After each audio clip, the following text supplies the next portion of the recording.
আসসালামু আলাইকুম, সবাইকে স্বাগতম টিচিং বিডি চ্যানেলের পক্ষ থেকে। প্রিয় শিক্ষার্থী অভিভাবক এবং দূর দূরান্ত থেকে যারা দেখছেন, সবাইকে আমার চ্যানেল টিচিং বিডির পক্ষ থেকে স্বাগতম এবং অভিনন্দন জানাচ্ছি। অনেকেই আমাকে কমেন্টে লিখছেন যে তাড়াতাড়ি প্রশ্ন দেওয়ার জন্য পঞ্চম এবং চতুর্থ শ্রেণীর বাংলা, পঞ্চম শ্রেণীর সবগুলিতে আপনারা একটু ধৈর্য ধরেন। আমি চেষ্টা করব সবগুলি প্রশ্ন দেওয়ার জন্য। মডেল 1 এবং মডেল 2 দুইটাই দেওয়ার চেষ্টা করব।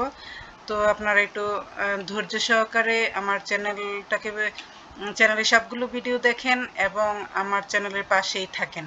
তো চলুন, আমি আপনাদের প্রথমে এই কমেন্ট পড়ে চতুর্থ শ্রেণীর বাংলা নিয়ে হাজির হয়েছি। প্রথম প্রান্তিক মূল্যায়ন 2024 শ্রেণীর চতুর্থ বিষয় বাংলা। তো এগুলি সমাপনীর আলোকে যেহেতু হবে, সমাপনীতে যেভাবে আসে ঠিক সেভাবেই প্রথমে একটা অনুচ্ছেদ দেওয়া আছে। এখান থেকে 1 ও 2 নং প্রশ্নের উত্তর লিখো। এই অনুচ্ছেদ থেকে যে কোনো 5টি শব্দের অর্থ লিখো। বন্ধু, জেলে, করুণ, আনন্দ, হতাশ, নিশ্চুপ, নিয়ত। এখানে 5টা শব্দার্থের জন্য 5 নাম্বার পেয়ে যাবে। তো 2 নংয়ে আছে নিচের প্রশ্নগুলো উত্তর দাও। খোকা কাদের জন্য আন্দোলন করেন? খোকা ও তার বন্ধুর মধ্যে কি কথোপকথন হয়? এই অবস্থা বদলাতে হবে। কোন অবস্থার কথা বলা হয়েছে? তো পরে আবার আরেকটা অনুচ্ছেদ দেয়া আছে। বাংলাদেশের প্রকৃতি খুব সুন্দর, পরপর 6টি ঋতু এসে দেশের প্রকৃতিকে সাজায়।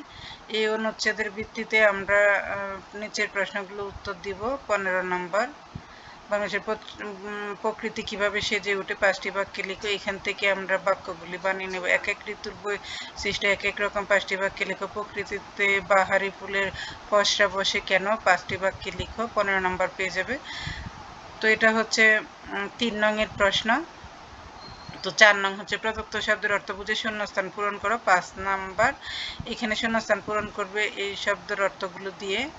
5 নংয়ে আছে নিচের বাক্যগুলো ক্রিয়াপদে চলিত রূপ লিখো। 5টি, 5 নাম্বার পেয়ে যাবে।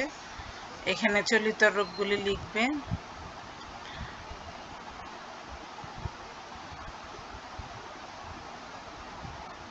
নিচের অথবা এটি শূন্যস্থানের বিপরীতে কি আছে? অথবা কি আছে? নিচের ক্রিয়াপদের অতীত, বর্তমান ও ভবিষ্যৎ রূপ লিখো। ধরা, সাজানো, চলা, ভেজা, ভরা, রাখা, দেয়া, এগুলির অতীত, বর্তমান, ভবিষ্যৎ রূপ লিখবে। 6 নংয়ে যুক্তবর্ণ দেয়া আছে। যুক্তবর্ণ ভেঙে একটি করে শব্দ লিখো। 10 নম্বর। 7 নং আছে প্রদত্ত অনুচ্ছেদটি পড়ে কে, কি, কোথায়, কিভাবে, কেন, কখন যে কোনো 5টি প্রশ্ন তৈরি করো। 5 নাম্বার। এখানে যে লাইনগুলি দেওয়া আছে এখান থেকে তোমরা ওইগুলি ব্যবহার করে 5টা বাক্য লিখবে প্রশ্নবোধক। 8 নং এক কথায় প্রকাশ করো। 5টি, 10 নাম্বার পেয়ে যাবে। অনেকের মধ্যে একজন অন্যতম জানার ইচ্ছা। তারপর আকাশে যে চড়ে বিদ্যা আছে যার, ভাতের অভাব যার, মহান যে নারী। 9 নংয়ে কবিতার অংশটুকু দেওয়া আছে। কবিতার অংশটুকু থেকে তোমরা কবির নাম লিখবে। কবিতার অংশটুকু মূল ভাব লিখবে। তারপরে ইয়াতে দেয়া আছে স্তব্ধ গায়ে আদুল গায়ে বলতে কি বোঝানো হয়েছে? গতে। 10 নংয়ে শিক্ষাবৃত্তি পাওয়ার জন্য নিচের ফর্মটি পূরণ করে। এখানে ফর্মটা দেওয়া আছে। 10 নংয়ে 5 নাম্বার পেয়ে যাবে। 11 নংয়ে একটা আবেদন দেওয়া আছে। নিচের পারিবারিক সমস্যা থাকার কারণে তুমি আজকে স্কুলে যেতে পারো না। ক্লাসের পড়াগুলো জানার জন্য তোমার বন্ধুর কাছে একটি পত্র লিখো। পত্রটা লিখবে। আর 12 নংয়ে রচনা দেওয়া আছে। যে কোনো একটা রচনা লিখবে। 10 নাম্বার। তো এই ছিল আজকে আমার চতুর্থ শ্রেণীর বাংলা প্রশ্ন। নিম্ন প্রশ্ন 1। আশা করি আমি আপনাদের অনুরোধ রাখতে চেষ্টা করেছি এবং সেই অনুযায়ী ভিডিও দিতেও পেরেছি আলহামদুলিল্লাহ। ভালো থাকবেন সবাই। আর আমার সাথে এতক্ষণ আপনারা থাকার জন্য অসংখ্য অসংখ্য ধন্যবাদ আবারও। আল্লাহ হাফিজ।